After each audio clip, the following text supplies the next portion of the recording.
যথাযোগ্য মর্যাদায় ও আনন্দমুখর পরিবেশে বাংলাদেশের মহান স্বাধীনতার ৫৪তম বার্ষিকী ও জাতীয় দিবস উদযাপন উপলক্ষে কূটনৈতিক সংবর্ধনার আয়োজন করেছে বাংলাদেশ দূতাবাস বাহরাইন। বুধবার ১৬ এপ্রিল স্থানীয় সময় সন্ধ্যায় দ্য ডিপ্লোম্যাট রেডিসন ব্লু হোটেলে এই বর্ণাঢ্য সংবর্ধনা অনুষ্ঠিত হয়। অনুষ্ঠানে প্রধান অতিথি হিসেবে উপস্থিত ছিলেন বাহরাইনের পররাষ্ট্রমন্ত্রীর প্রতিনিধি মোহাম্মদ বিন মোবারক আল খলিফা, একাডেমি ফর ডিপ্লোম্যাটিক স্টাডিজের মহাপরিচালক রাষ্ট্রদূত ড শাইখা মুনিরা খলিফা আল খলিফা।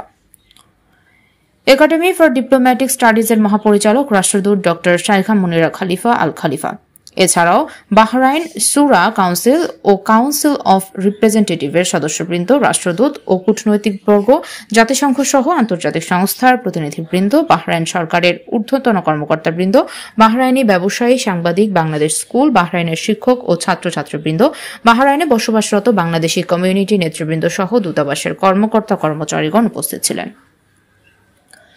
বাংলাদেশ ও বাহরাইনের জাতীয় সঙ্গীত পরিবেশনের মধ্য দিয়ে অনুষ্ঠানটি শুরু হয়। এরপর বাংলাদেশের উপর সংক্ষিপ্ত প্রামাণ্যচিত্র প্রদর্শন, সাংস্কৃতিক অনুষ্ঠান, স্বাধীনতা দিবস উপলক্ষে কেক কাটা এবং সবশেষে আমন্ত্রিত অতিথিদের জন্য নৈশভোজের আয়োজন করা হয়। এছাড়া অনুষ্ঠানস্থল অত্যন্ত সুন্দরভাবে সাজানো হয়, যেখানে চিত্র প্রদর্শনী এবং দেশি পণ্য ঐতিহ্যের সমাহার ঘটিয়ে বাংলাদেশ কর্নার রাখা হয়, যা দেশি বিদেশি সকলকে মুগ্ধ করে। রাষ্ট্রদূত মোহাম্মদ রইস হাসান সরোয়ার এনডিসি তার স্বাগত বক্তব্যের শুরুতেই ১৯৭১ সালে মহান মুক্তিযুদ্ধে যারা শাহাদাত বরণ করেছে সেই সকল বীর মুক্তিযোদ্ধাদের শ্রদ্ধার সাথে স্মরণ করেন। পাশাপাশি তিনি আরও স্মরণ করেন ২০২৪ সালের জুলাই আগস্ট গণ অভ্যুত্থানে নিহত সকল শহীদদের। তিনি তার আলোচনায় আমন্ত্রিত সকল অতিথিদের শুভেচ্ছা জানান।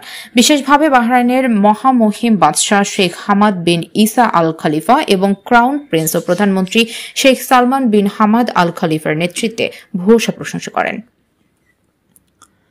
বিশেষ করে রাষ্ট্রদূত উপসাগরীয় দেশসমূহের মধ্যে বাহরাইনে উন্নয়ন, কূটনীতি, ক্রিয়াসহ বিভিন্ন সেক্টরে বাহরাইনের সাফল্যের কথা তুলে ধরেন। তিনি আরও বলেন, স্বাধীনতা পরবর্তী ৫৪ বছরে বাংলাদেশে আজ পৃথিবীর বুকে অর্থনৈতিক উন্নয়নের কারণে সুখ্যাতি অর্জন করতে সক্ষম হয়েছে। অন্তর্বর্তীকালীন সরকারের প্রধান উপদেষ্টা অধ্যাপক ড মোহাম্মদ ইউনুস এর দূরদর্শী নেতৃত্বে বাংলাদেশ আজ ঐক্য, সমৃদ্ধ ও শান্তির পথে এগিয়ে যাচ্ছে। রাষ্ট্রদূত অনুষ্ঠানের প্রধান অতিথি এবং আগত অতিথিদের সাথে নিয়ে দূতাবাস কর্তৃক আয়োজিত মনোজ্ঞ সাংস্কৃতিক অনুষ্ঠান উপভোগ করেন। বাহরাইনস্থ বাংলাদেশ স্কুল এর শিক্ষার্থীরা দেশীয় গানের সাথে মনোমুগ্ধকর নৃত্য পরিবেশন করেন। সাংস্কৃতিক অনুষ্ঠান শেষে রাষ্ট্রদূত অনুষ্ঠানের প্রধান অতিথি সহ অন্যান্য আগত অতিথিদের সাথে নিয়ে কেক কেটে মহান স্বাধীনতা ও জাতীয় দিবসের বিশেষ এই মুহূর্তটি উদযাপন করেন।